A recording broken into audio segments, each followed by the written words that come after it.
Ini ada beberapa pertanyaannya dari netizen yang masuk. Pada intinya memang berkaitan soal keberanian, keseriusan KPK dalam mengusut dugaan gratifikasi keluarga Mulyono. Pertama adalah berkaitan soal ini bisa disebut, jadi netizen menyebut ini ada fenomena yang terjadi sekarang di KPK. Bisa disebut menarik tapi miris. Karena KPK bukannya serius mengusut kasus ini, tapi kemudian membuat akrobat yang disebut adalah drama konyol. Di mana para pimpinan KPK justru berdebat, sibuk berdebat. Perdebatannya itu adalah apakah ini Kaisang ini pejabat negara yang bisa diseret kasus dalam kasus gratifikasi atau bukan. Jadi bukannya ke situ gitu. Nah, sebagai ketua KPK, pernah menjabat ketua KPK, netizen minta sebenarnya pertama adalah apa sih yang terjadi di KPK sekarang? Yang kedua, dalam kasus Kaisang ini sebenarnya apa sih yang terjadi gitu. Apakah dia layak untuk diusut memang atau jangan-jangan berlindung saja, selalu berdebat padahal ingin lepas dari situ gitu.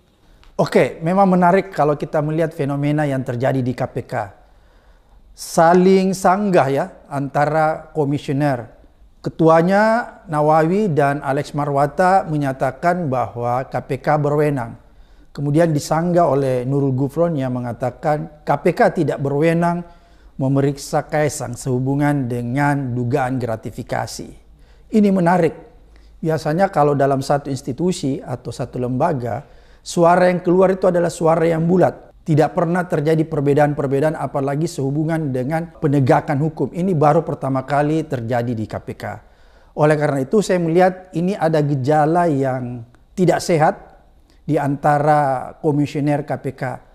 Mungkin ada di antara komisioner-komisioner KPK yang berkolaborasi dengan kelompok-kelompok tertentu yang tidak menginginkan KPK itu berjalan on the track, yaitu menegakkan hukum tanpa pandang bulu. Singkat kata saya ingin mengatakan apa yang disampaikan Nurul Gufron bahwa KPK tidak berwenang atau tidak akan memeriksa Kaisang sehubungan dugaan gratifikasi, maka apa yang disampaikan Nurul Gufron adalah sesuatu yang sangat menyesatkan dan tidak berdasar hukum.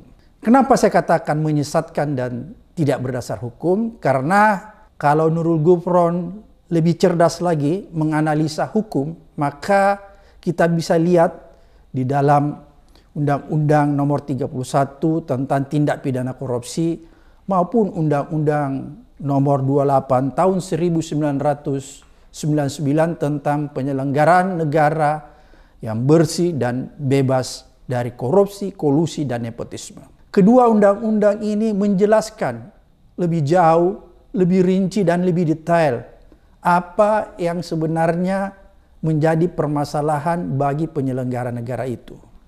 Berkaitan dengan kasus Kaisang, maka sebenarnya kalau kita merujuk di pasal 12B maupun 12C Undang-Undang Nomor 31 tahun 1999 tentang tindak pidana korupsi, maka di situ sangat jelas diuraikan tentang kejahatan gratifikasi. Bahwa gratifikasi itu adalah penerimaan ya yang diterima oleh pejabat atau penyelenggara negara dan keluarganya.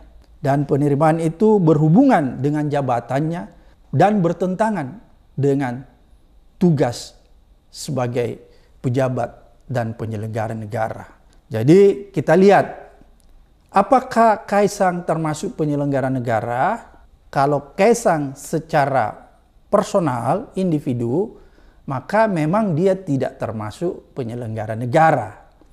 Tapi Kaisang merupakan keluarga dari penyelenggara negara, yaitu anak seorang presiden. Oleh karena itu, maka segala sesuatu yang diterima, baik berupa hadiah maupun yang kita sebut gratifikasi kepada keluarga penyelenggara negara, maka itu masuk di dalam ruang lingkup pasal 12B maupun 12C yang menjelaskan tentang apa yang dimaksud kejahatan gratifikasi.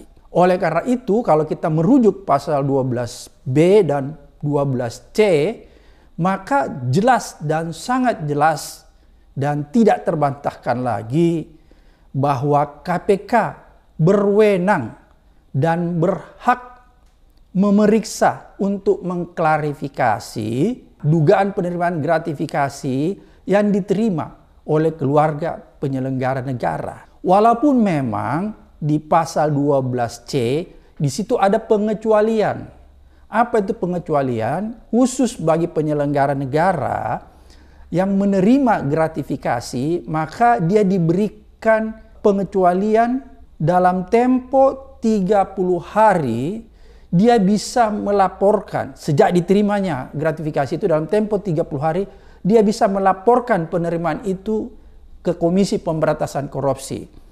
Kemudian Komisi Pemberantasan Korupsi dapat memverifikasi penerimaan itu dan menyelidiki apakah penerimaan itu termasuk suap, ya, termasuk gratifikasi dalam artian suap secara luas, ataukah gratifikasi itu bisa menjadi milik diserahkan kembali kepada penerima atau disita oleh Komisi Pemberantasan Korupsi. Oleh karena itu, kalau kita melihat kedua pasal ini, 12B maupun 12C Undang-Undang Tipikor, maka jelas sekali di penjelasannya bahwa keluarga penyelenggara negara atau pejabat itu masuk dalam ruang lingkup yang bisa dimintai keterangan, bisa dimintai klarifikasinya sehubungan dengan penerimaan gratifikasi yang diterima oleh keluarga penyelenggara negara. Ada contoh yang menarik sebenarnya kalau kita berkaca pada peristiwa di masa lalu.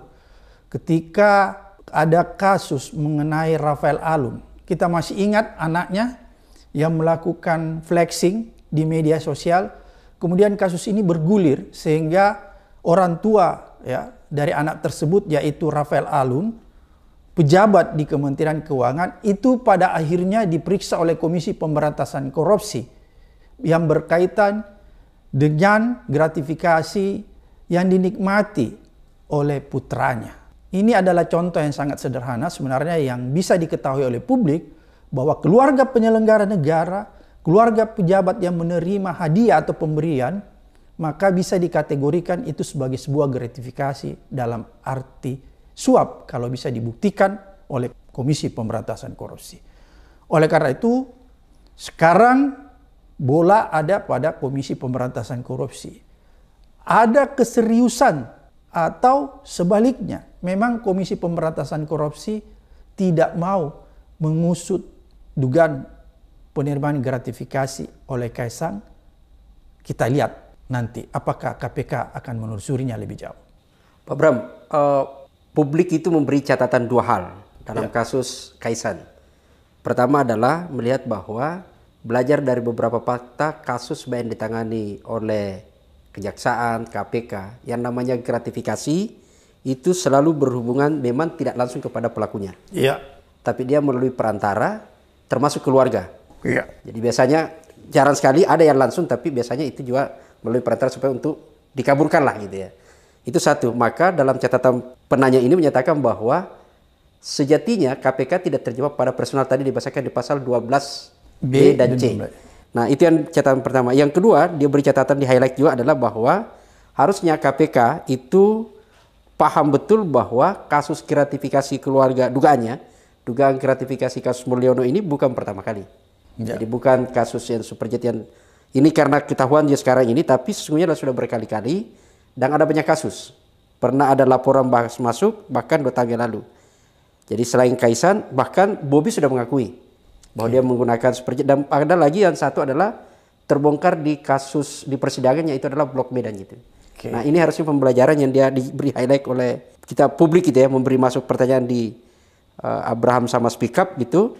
Nah, butuh penegasan sebagai orang yang ahli hukum sekaligus katanya sih di situ katanya adalah Pak Abraham ketua KPK selamanya hanya mengganti orang gitu. Jadi dalam posisi itu maka ingin ada penegasan kepada publik sebenarnya apa yang harus dilakukan oleh KPK sejatinya dan seperti apa yang dilakukan KPK sekarang ini, apakah Dewas harus memeriksa Gufron kembali atau seperti apa gitu.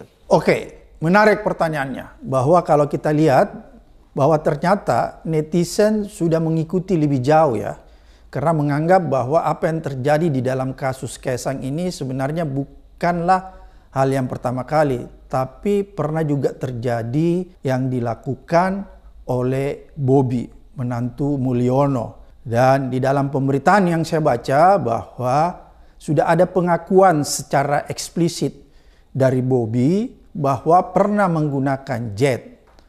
Cuman permasalahannya sekarang yang harus dibuktikan oleh Komisi Pemberantasan Korupsi, apakah penggunaan jet yang dipakai oleh Bobi itu selaku wali kota itu menyewanya dari uang pribadi, atau bisa juga apakah jet itu ternyata berupa fasilitas yang diberikan oleh katakanlah pengusaha.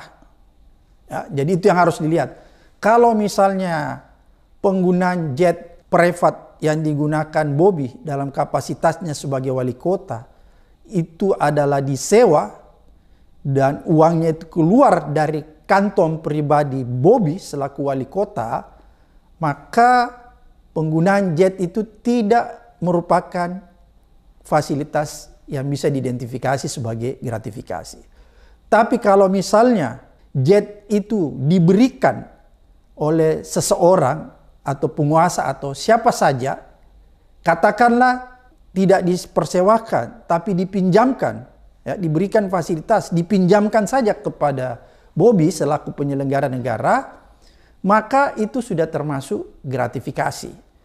Oleh karena itu menurut hemat saya, agar ini tidak menjadi polemik yang berkepanjangan di tengah-tengah masyarakat, maka seharusnya Komisi Pemberantasan Korupsi juga selain memanggil Kaisang, juga harus memanggil Bobi untuk mengklarifikasi tentang penggunaan private jet yang pernah digunakan oleh Bobi selaku wali kota Medan, agar supaya kasus ini terang benderang. Itu mengenai penggunaan fasilitas jet super mewah yang pernah digunakan oleh Bobi selaku wali kota Medan. Jadi untuk menganalisisnya lebih jauh, maka KPK harus memanggil Bobi agar bisa melakukan penyelidikan, bisa melakukan klarifikasi.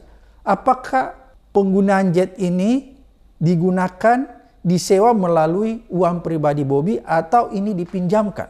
Itu masalahnya. Kemudian yang menarik, pertanyaan berikutnya adalah desas-desus mengenai keterlibatan yang kita sebut Blok Medan, ya. Sebenarnya informasi ini bermula dari keterangan saksi di persidangan kasus yang melibatkan mantan Gubernur Maluku Utara. Persidangan itu berkembang, ada nama menyebut tentang dugaan keterlibatan Bobi dalam kasus tambang yang disebut Blok Medan. Lagi-lagi menurut hemat saya, tugas aparat penegak hukum ketika ada keterangan yang disampaikan di persidangan, maka seharusnya keterangan ini ditindaklanjuti. Kalau dulu saya di KPK, begitu ada keterangan yang baru yang berkembang di persidangan tindak pidana korupsi, maka itu kita jadikan sebagai sesuatu awal untuk melakukan penyelidikan lanjutan untuk memperluas perkara itu. Oleh karena itu KPK juga harus menindaklanjuti dengan melakukan klarifikasi dan pengusutan. Apakah kasus yang diinformasikan lewat persidangan itu betul atau tidak? Untuk membuktikan apakah betul kasus itu ada keterlibatan oknum pejabat atau tidak, maka tugas KPK harus melakukan pengusutan secara tuntas, melakukan klarifikasi agar supaya ini tidak menjadi polemik di tengah-tengah rakyat kita. Karena lagi-lagi kalau KPK hanya berdiam diri, tidak melakukan pengusutan, tidak melakukan pemanggilan terhadap putra Mulyono, Kaisang dan menantunya yaitu Bobi, maka rakyat bisa menduga-duga bahwa Komisi Pemberantasan Korupsi terintervensi atau Komisi Pemberantasan Korupsi tidak menegakkan prinsip hukum equality before the law, yaitu seharusnya kedudukan setiap orang sama di depan hukum. Baik dia anak presiden, anak pejabat, dan rakyat jelata. Harusnya posisinya di depan hukum sama. Jadi perlakuan aparat penegak hukum kepada setiap orang haruslah equal. Tidak boleh ada yang diistimewakan. Tidak boleh ada yang tidak tersentuh oleh hukum karena dia anak pejabat. Kira-kira kesimpulannya seperti itu. Pak Bram, tadi kamu menyebut bahwa sepertinya di KPK itu ada faksi yang terkontaminasi, ada keinginan pihak-pihak yang supaya KPK tidak on the track. Dan itu netizen kemudian publik memberi catatan, ini agak-agak ngeri nih, gufrom gitu ya. Jadi melihat bahwa perdebatan antara sesama pimpinan KPK itu dipetakan. Ada kubu yang sepertinya melindungi kelompok istana, dan ada kubu yang berupaya on the track. Jadi misalnya dia memberi contoh itu adalah yang sangat vulgar, gufrom.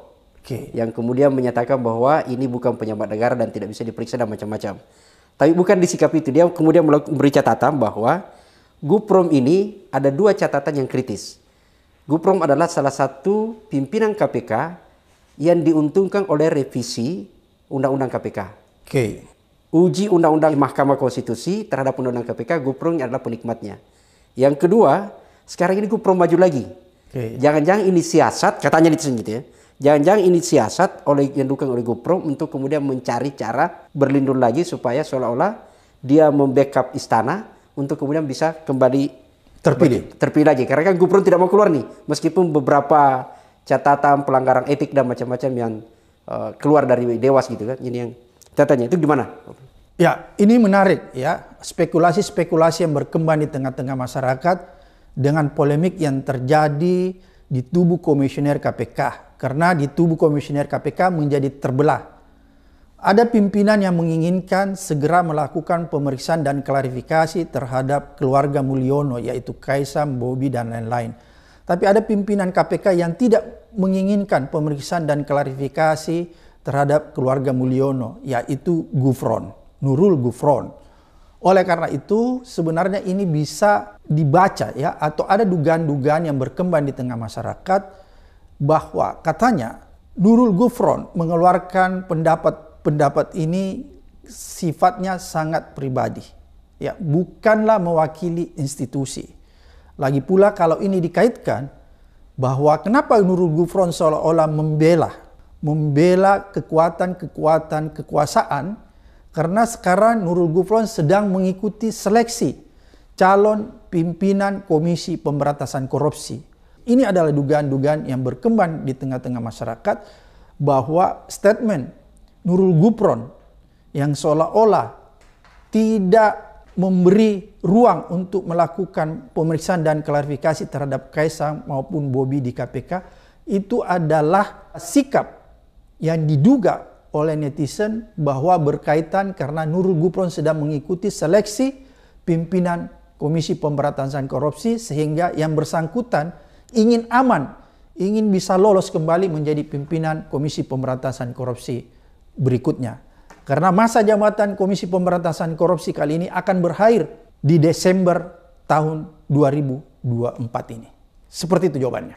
Jadi ada masih banyak pertanyaannya. Saya coba rangkum dalam satu pertanyaan publik kita yang masuk adalah berkaitan masih soal Kaisang nih.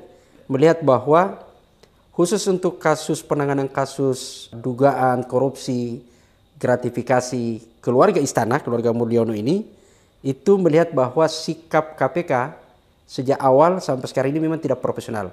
Termasuk sebenarnya di soal kasus Kaisang gitu ya. Mereka memberi catatan bahwa respon mereka tidak profesional. Sebenarnya baik antara Gufron maupun ketuanya itu menyebut bahwa kurang tegas meskipun ada harapan gitu ya. Jadi misalnya Pak Nawawi itu disebut kurang tegas juga karena masih menggunakan istilah klarifikasi. Menurut netizen ini publik bahwa KPK sebenarnya sudah punya kewenangan. Tidak perlu klarifikasi, tapi langsung melakukan tindakan konkret, tindakan hukum, yaitu adalah melakukan upaya investigasi, jadi memanggil, karena sudah dilaporkan juga, memanggil Bobi, memanggil Kaisang untuk kemudian diperiksa sebagai pihak yang dilapor berkaitan dengan dugaan gratifikasi. Setidak-tidaknya melakukan upaya penelusuran, disebutkan sini satu, misalnya memastikan bahwa pesawat Superjet itu siapa yang punya, dia dipinjam atau disewa, kalau dia disewa dia dapat diskon atau seperti apa. Dan yang menjadi penting catatannya dari sekian banyak itu adalah yang ketiga, dia menganalogkan begini, kalau orang biasa apakah bisa begitu mudah dipinjamkan, bisa disewakan, atau jangan-jangan karena memang dia bukan adalah orang yang luar biasa karena ada kedekatan kekuasaan. Maka catatan terakhir disebut bahwa harusnya pemilik dari pesawat itu diperiksa juga, akan dilihat, dideteksi, diinvestigasi kedekatan untuk mendapatkan kemudahan tertentu pada saat melakukan upaya bisnis di tanah air. Oke, menarik. Kalau kita lihat kasus penggunaan fasilitas Superjet ini, memang akan semakin seru untuk mengikutinya. Kenapa saya kata semakin seru untuk mengikutinya? Karena ini akan melibatkan berbagai macam pihak. Kenapa saya katakan berbagai macam pihak? Karena kalau kita merujuk kepada pengertian luas gratifikasi, apa yang dimaksud gratifikasi? Gratifikasi itu adalah pemberian dalam arti luas. Barang, duit, fasilitas-fasilitas privilege, dan juga diskon. Itu jelas-jelas disebutkan. Diskon saja itu termasuk gratifikasi. Jadi kalau misalnya ternyata penyewaan Superjet itu diberi diskon yang luar biasa dari harga standarnya, maka itu juga bisa dikategorikan sebagai sebuah kejahatan gratifikasi yang dapat dikategorikan sebagai tindakan suap. Oleh karena itu sebenarnya disinilah perlu dan pentingnya KPK untuk melakukan segera pemeriksaan dan klarifikasi. Apa gunanya pemeriksaan dan klarifikasi? Apalagi kalau kita lihat ternyata kasus ini sudah dilaporkan secara resmi oleh kelompok-kelompok atau orang-orang yang datang ke KPK membawa begitu banyak bukti-bukti. Oleh karena itu KPK tidak bisa lagi mengelak karena harus menindaklanjuti laporan-laporan yang masuk. Harus segera memverifikasi. Bagaimana cara memverifikasi? Yaitu dengan melakukan klarifikasi. Jadi untuk mengklarifikasi penggunaan jet ini KPK harus memanggil pihak-pihak terkait. Ya, pihak-pihak terkait yang bersangkutan, ya. Misalnya Kaisang, kemudian pemilik Superjet itu, atau pengusaha-pengusaha yang ada di lingkaran bisnis Kaisang.